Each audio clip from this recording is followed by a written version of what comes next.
Assalamu alaikum wa rahmatullahi wa barakatuh. Androanitsika insha Allah dia haka tonom-bavaka faharoa izay mahakasika aretina na zavatra marary any amin'ny olona anankiray.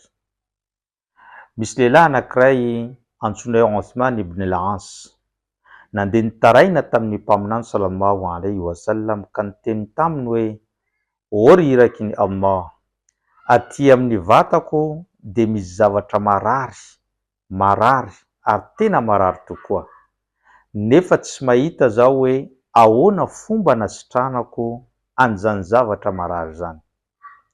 De namaly azy mpaminany sallallahu alaihi wasallam manao hoe: "Alaivo ozy izy ny tananao, apetrao amin'izany toerana marary zany, de rehefa avy eo intelo anao miteny hoe bismillah."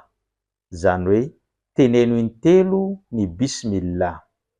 Aorianan'izay anao dia mamaky ity tonom-bavaka ity ary averinao impito izany tonom-bavaka izany fa hiala eo aminao ny zavatra marary.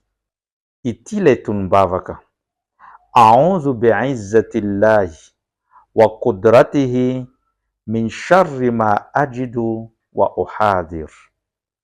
Izany dia midika manao hoe mangataka fiarovana tenako amin'ny fahefany Allah subhanahu wa ta'ala sy ny heriny ary ny tanjany rehetra manoloana n'ity zavatra marary na zavatra ratsy izay tsapako amin'izany vatako izany.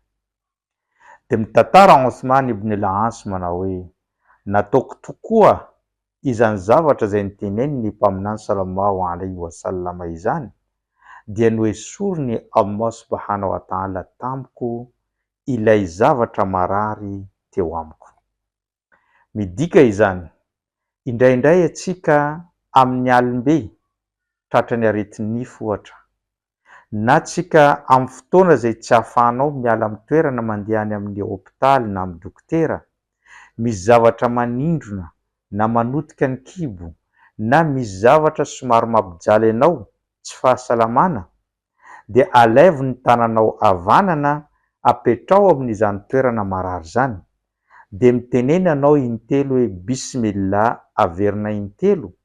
Aorianan'izany dia averinanao impito ilay doa manao hoe: "A'udhu bi'izzatillahi wa qudratihi min sharri ma ajidu wa uhadir."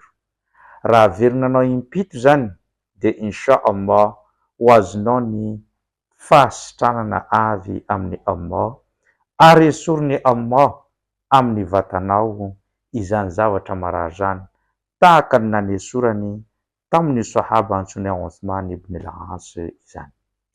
Zay no fampatsiavantsika sy tonom-bavaka antsika tamin'ity androany ity.